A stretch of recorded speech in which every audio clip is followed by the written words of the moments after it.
up there? Yes, this is what we call the Oliver North Gambit. At least I think that's what this is referring to. Whatever. We'll get addressed later on. Hello, this is J.E. Realize, and I decided to do this one video before I go on to the Eurovision stuff. I plan to post the videos every Friday. Yes, that means I'll be on a time delay, and the next up is Semifinal 1, in which I will be releasing the episode after Semifinal 2 have concluded. By the way, if you don't know what I'm talking about Eurovision 2023, and I'm going to cover what I know so far by trying to avoid the contest and failing in more ways than one. But first, I should give you a bit of an explanation as to what my thought processes are. And believe me, this position is not comfortable for me either. I was a big fan of the contest from 2015 onwards, but around 2019 and later, I honestly wanted to see what was the best way to watch Eurovision, because several reasons. One was I was watching the national final and of many different countries in which they selected Eurovision Song Contest participants, and I was kind of heartbroken at some of the choices they made. I'm looking at you, Merlot de Festivalen, sending Franz and Robin Bengtsson, Benjamin Grosso. None of those were my first picks. But for 2019 onward, I decided I would try focusing on watching the Eurovision Song Contest when it's closer to the Eurovision Song Contest, or rather, watch the entrance for the first time through there. For 2019, that meant I watched them on the day of. For 2020, the contest didn't happen. That ended up being a good decision in retrospect. I didn't get attached to any of the songs, although I think I know 10 of the songs already because I decided, I'll introduce one to myself, one per year. Weather permitting. In 2021, I was so running low on Eurovision, I decided to see all the entries in late April of 2021. And, 2022, I went back to the 2019 strategy. Although, for that one, it's kind of weird because I decided to record videos weekly on my views of semifinals 1, 2, and the final, and I decided not to watch the presentations until a few days before I was going to record the video, and because I was releasing a video each week and I had to start with the first semifinal, that meant I didn't watch the grand final live. Although that will change for this year. We'll get back to that. And this stems largely from a problem I'm having recently, where I'm having a lot of trouble enjoying media. I mean, the Owl House show recently ended, and I am kind of miffed at Disney for several things they did, particularly in light of the Reedy Creek takeover. Let's not go into that. But yeah, a lot of shows I've been watching in the past, a lot of YouTube channels, that sort of stuff, I just don't find a whole lot of excitement to anymore. I gave up on Steven Universe. Amphibia had just a convoluted ending.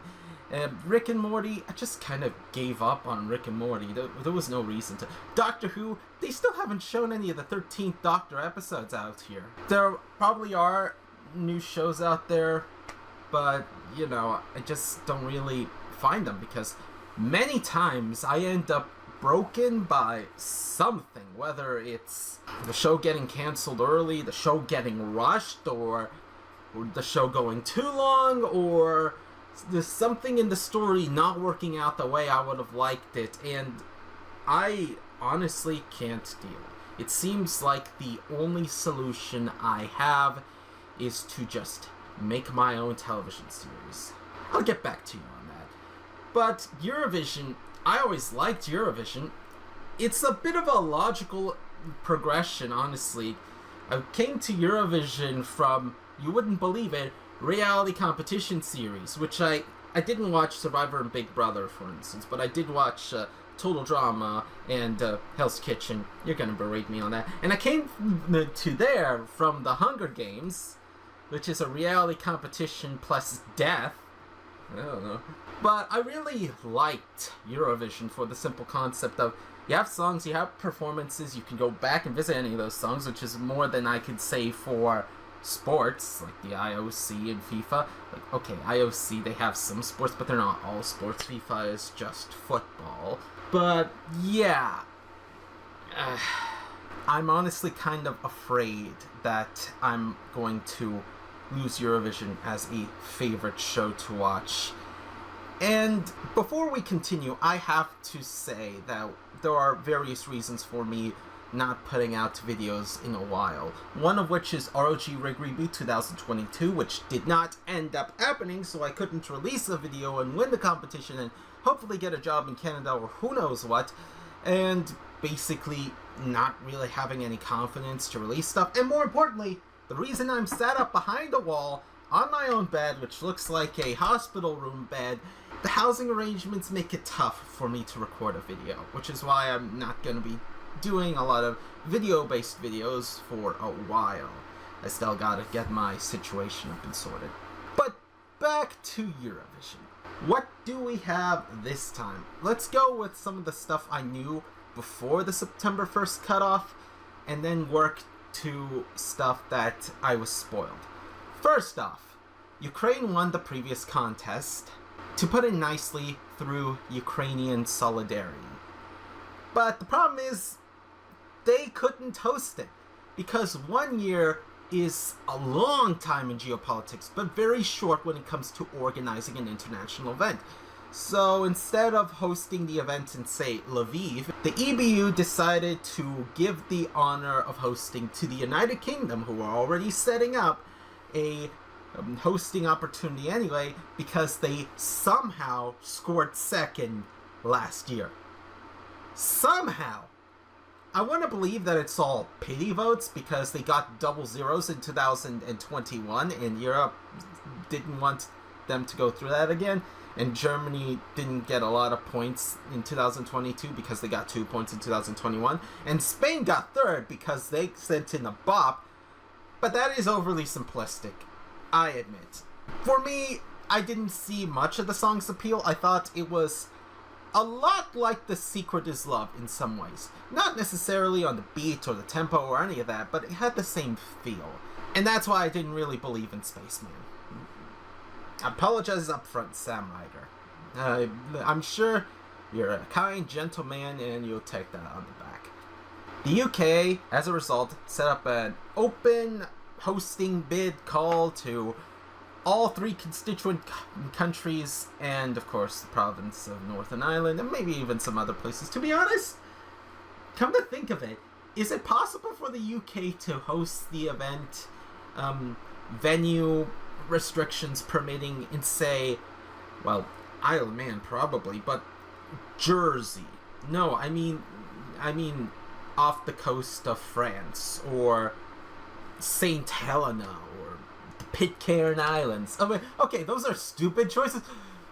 Or if they still had Hong Kong, would they host it in Hong Kong? I mean, that's stupid. The EBU would never go for it because it's outside the European broadcasting area, but that's something to consider. I say stupid stuff a lot of times, but I have no other way to think than with my outside voice. We eventually got it narrowed down to 7 cities in alphabetical order: Birmingham, Glasgow, Leeds, Liverpool, Manchester, Newcastle, and Sheffield. 6 of those cities being in the United Kingdom, and 1 of them in Scotland, and none in Wales or Northern Ireland. We'll get back to that. As for who was being announced for the contest, there wasn't much news on that front. I mean, it's still really early. You'd be lucky if someone announces their participation by August. But Khan announces, the Israeli broadcaster announces that Noah Kirel is going to compete in Eurovision 2023. then immediately rescinds that announcement. Now, if this were true, I have heard her music. She competed in a fan contest known as International Song Contest to the Global Sound, so I heard a song from there, and I think that's a pretty bold choice, going for the contemporary pop number. I don't know much about her politics, all I know is that. It could be a case of the Israeli broadcaster sending in a participant announcing one, then pulling it back, and then resubmitting it in closer to March to try to garner up attention later after the speculation, because the speculation is what kills. And I think some acts have done this quite a few times. Most notably, Russia, after not competing in 2017, announced Yulia Samoilova would be confirmed for 2018. Went quiet about it until 2018, and then finally announced it. I wouldn't be surprised. But then again, this is stuff that I heard of before going into the September the 1st deadline. I did write a script for this, but as I said, housing, accommodations, and whatever. I did have a teleprompter, but it's really hard to organize a teleprompter and tripod where I barely have space to keep stuff, so I have to constantly rearrange stuff. It's not ideal. Trust me, it is not. Plus, in 2022, there was the American Song Contest, but it's not coming this year. A real shame, because that's mostly NBC's fault for not shipping a good product. I still hold a gripe for them screwing us over this badly. As for Christer Björkman, he basically holds no responsibility for how bad the product went, because as he sees it, it's out of his hands. Also, he's releasing a book soon. It's about his participation in the Eurovision Song Contest up until the year 2021. There are several books I ordered out. We'll get into that in later videos. But now let's get into the stuff I was spoiled to. I should announce the host country. It's been selected to be Liverpool. That kinda came as a surprise to me. Originally, I thought Manchester because, you know, the person who announced the jury vote said Manchester. Get in! But, yeah, it didn't end up being Manchester. But those people can take a short train ride over to Liverpool to see the event. It's not much of a loss. The second idea floating around was Glasgow, because Eurovision, the Story of Fire saga. You know, wanted to tie in that continuity. Everyone loves a little bit of continuity. But apparently, that Netflix story must have not been as successful as I thought, because it went to Liverpool, which I guess was my third choice. It's a nice, respectable city. Has quite a nice array of music history and Ukrainian culture, from what I hear. I guess it'll be fine. But now on to the participants. We're only going to have, yes, that's right, only 37 participants. The lowest amount of participants that Eurovision has had since 2014. Yikes. And a lot of the countries that pulled out were countries that failed to make it out of the semifinal last year. Disheartening. I'm not going to dwell too much on that. We'll just advance the clock. But on top of this, I ordered the album. It has yet to arrive because it releases on April the 28th, and then it has to ship from Europe and cross an ocean and the continent to get here. Usually these albums have just the songs that are competing in the contest. But 2014's album had a bonus track all the way down at the bottom. Emily DeForest released a song called Rainmaker. And yes, I have the Eurovision Song Contest Copenhagen 2014 album. That's not the only album I have. Recently, I made it a mission to try to get as many Eurovision discs as I got. 2010, 2011, 2012, 2013, 2014, 2015, 2016, 2017, 2018, 2019, the 2020 contest that did not happen, 2021, and 2022. Kind of stupid, but I wanted to make sure that the modern songs wouldn't leave me. They cost a lot to ship over here, though. Plus, I have been made aware of 2 major rule changes. I'll describe one first, and that is that we are going to have, for the first time ever, an international public vote.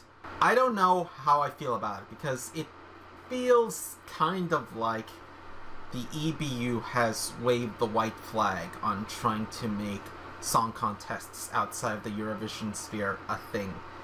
And it's kind of sad to see. A lot of people, a lot of naysayers say, oh, the contest couldn't work outside of Europe. Eurovision Song Contest couldn't work outside of Europe. But what is to stop other song contests from really developing their own culture? I mean, like, all these song contests we have in Europe, like Melodifestivalen, Sanremo, Melody Grand Prix, Dansk Melody Grand Prix, SD LOL, all these sort of things have their own culture behind it. Festivale Kengus, and that was brought in a good 4 decades before considering going to Eurovision.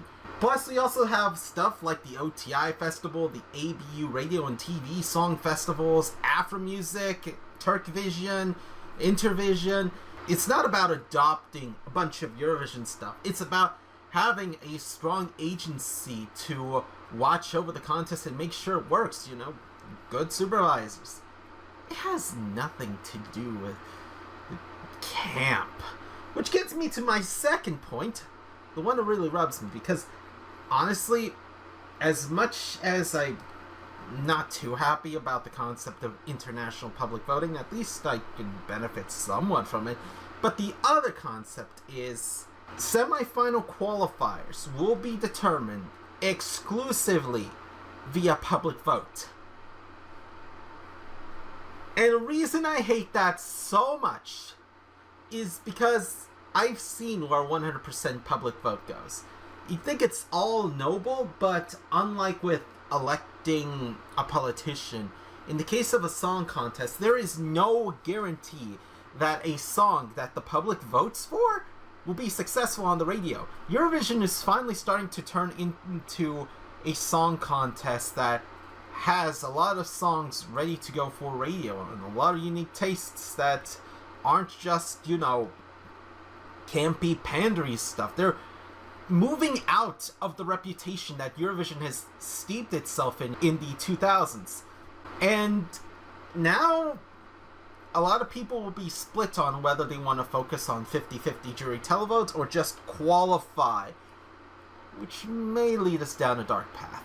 I mean, the difference of 2 or 3 countries qualifying for the final isn't much, but this has reverberating effects. The jury, they're not great, but they can select based off of longevity. And I know what you're thinking with the whole, oh, jury votes tend to do this favor. Well, the solution is, back in 1975, toward the end of the 20th century, they had 10 jurors per country. The modern contest only has 5, and the entire system the jurors based it off of is giving each song a score out of 5, and then just add them up and sort them out and account for tiebreakers. Why not use that system? And I get it. Television should be no less than 50%, but I am not confident in this decision, especially since Eurovision has been tackling this negative perception of it being a bunch of vapid songs. But let's move on from that. Maybe if you watch this video in 2033 and you realize that maybe I was wrong about a few things, sure, you could come here and say it in the comments, but there's also the other problem that I completely forgot to mention this. By focusing exclusively on public vote, you may be diluting the public vote in the grand final. You have less jury favorites, so juries will concentrate more on their favorites, and then you have more televote favorites, which means that the televote points are more spread out. One of the EBU's main reasons for introducing 100% televote in the semifinal is down to avoiding situations where the EBU has to give out many single-digit scores and televote points. For example, Azerbaijan, Australia, and Switzerland last year, which led to rather emotional scene out in the arena. But if you're diluting the televote inadvertently, well, that's gonna be a wash anyway. I mean, look at Melodifestivalen in 2018, 2017. Yeah, that didn't work out too great. 2016. Yeah, I'm not confident in this system. That's all I'm saying. Let's move on before I rant about it even more. What have I been spoiled beyond that? Well, besides the 37 countries, host city, and several rule changes, there are a few things, such as the artists. Noah Kirel, I don't know if she's actually in the contest, but there is one thing I would request of her song, given that Eden Aline said in her song, and Michael Ben David said 2022 in his song, maybe Noah Kirel's song has 2023 in the lyrics. Plus, Israel is the only country who's done this, at least recently, from what I recall. It's just so bizarre. And you know what? 2 times is not enough. It has to be 3. If it was a one-off, I'd get it. But you can't do just 2. I won't allow it. Norway, I think there was an artist competing in the Grand Prix called Linkoping, I think it was. Was it Jonkoping? I get those 2 Swedish cities/regions mixed up. Finland sent in a song. I don't know. The UK's artists, all I know is that there's she, her pronouns or something. I heard there were songs called Cha Cha and maybe Queen of Kings. I'm not too sure about that. I heard a voice actor at one point say, "Oh, my favorite Eurovision song is Queen of Kings." I asked her if she knew about the contest back last March. Kind of surprising. And that's a conversation for another time. It's a rather hilarious conversation. What else? I remember Nico saying they were interested in competing in Eurovision, and someone proposed to them the idea of going in to compete San Marino. I don't think they're representing San Marino, because I haven't seen any update of that on their YouTube channel. Marco Mengoni, I think, won Sanremo 2023. Here's the thing. In 2013, he was selected to represent Italy, and it was in that period between 2011 and 2013 where there was a separate jury selecting from Sanremo who was going to compete on behalf of Italy in Eurovision, but it was not necessarily the winner. It's weird how that works. But in 2013, it was the one time where the Sanremo winner and the jury selection were the same. And that song is kind of boring. A lot of people give me flack for liking Quédate Conmigo, but at least it has that awesome dramatic punch to it. This song, L'Essentiale, it just doesn't have much for me. It's just pretty vanilla. Hopefully he has a decent song I would listen to this year, but we'll see. Plus, there was one other thing. Sweden. People would not stop talking about Loreeden. You know, the 2012 winner of Eurovision. And I thought, okay, I needed to see if her song was all that. So I listened to all the songs in the Melodifestivalen final, outright destroying that rule I put on myself to not visit a national final past 2018. And after listening to all the songs, that was probably their best pick. Honestly, a lot of the Melodifestivalen songs felt like they were missing something. 6 Feet Under was an egregious example. They were trying to go for Linkin Park with some Eminem, but it just didn't pan well. They hadn't nailed down the recipe. Also, some pretty good songs like Air, Royals, Where Did You Go? Some Swedish songs that were pretty good, but honestly feels like there wasn't much that you could challenge for the crown. Loreeden was the best of those songs, but I mean, it was really good, but I'm not confident that I could win. If it does win, though, I mean, that would be crazy. Loreeden being the second person to win twice? I doubt it'll happen. The whole thing just screams 6th place award.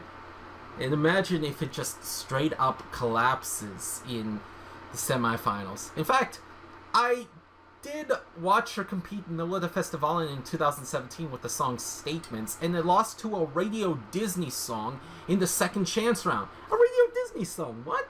But with that being said, that was the only song I have heard. Tattoo. And we gotta break the tattoos before we all become animals. Beyond that, I don't think there's much else. I think I know there were a few bookies' favorites. But beyond that, I can't think of much. Ukraine is going through a very eventful situation these days. One where, depending on what happens with Russia and between those two, we might see Ukraine with very close ties to the European Union, if not part of it. But if it turns out that Ukraine wins again by an outlandish number of televote points, I don't know what to say about that. That could spell a crisis for Eurovision. I mean, who knows if the countries that withdrew secretly withdrew because they were disgusted by the Ukrainian win. I mean, it's petty, but here's the thing about official reasons. They don't necessarily reflect reality. For example, Turkey not participating in Eurovision after 2012 is down to stuff like automatic qualification of the Big Five, which I get, it kinda sucks, but it's just the perks that come from paying, 10% more than the other guy? Or say having a jury also vote along with the televote. We introduced 100% voting in the semifinals and their stance still hasn't changed. We split the vote between the juries and the televote to make it easier for songs that are really strong in the televote to do well. But that still hasn't changed. Then there was the secret outrage that TRT was spouting out after Finland's 2013 entry and Austria's 2014 win. There's more than simply the official reasons if you read the rules. And I hate to be labeled as a conspiracy theorist, Corey, but if you're taught from an early age to not trust anyone, well, you're going to look for rationales even when they aren't there, and you'd be surprised how many add up. But as of now, I really hoped that I would be able to see a Eurovision Song Contest in person one day, but it still hasn't happened, and I don't know how I would be able to afford to set aside the money to.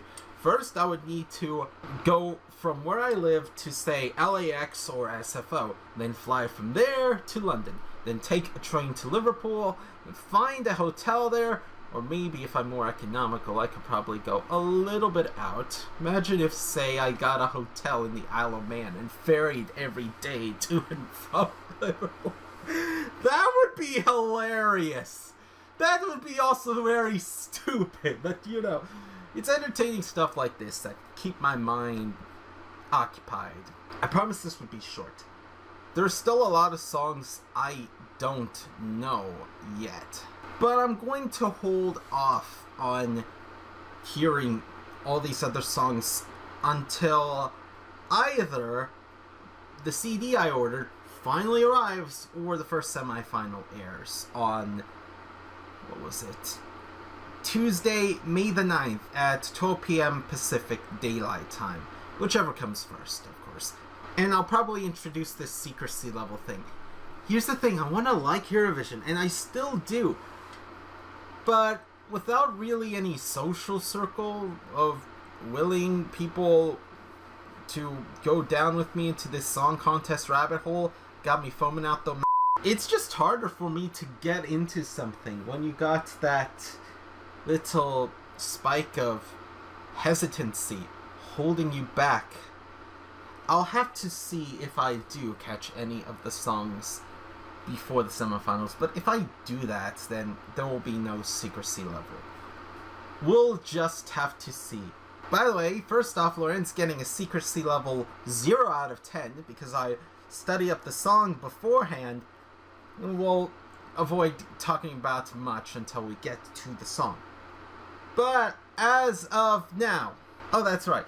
Ukraine also automatically qualified for the contest since they won the previous contest, and the UK is an automatic qualifier. This is the first time since the semifinals that someone who won the contest didn't get to host the next one. So we have this little odd area in which we have to deal with these countries who... I don't know how to explain it. I guess it wouldn't be too bad if the country selected to host was a Big Five member and the other country was not, or maybe even vice versa. But as of now, we aren't going to get a lot of chances to test this. This was a very exceptional circumstance, and I guess unless you have a country that couldn't possibly afford to host, like I think Cyprus, for instance, then yeah, we're just going to see more of these instances. But for now, all 37 participants, including Loreeden and Marco Mengoni, broken legs to all of you, and, you know, liven up our lives. This is gonna be a fun year, even though I don't sound particularly enthused, because, you know, at the end of the day, win, lose, or tie, whether my favorite songs make it to the moon or drop down to 16th place in the semifinals, that can't be good for anyone's psyche, or my favorite songs get beaten by less favorite songs, or less favorite songs that end up winning. At the end of the day, it's just a song contest. I can still listen to my favorite songs, no matter whether they win or lose.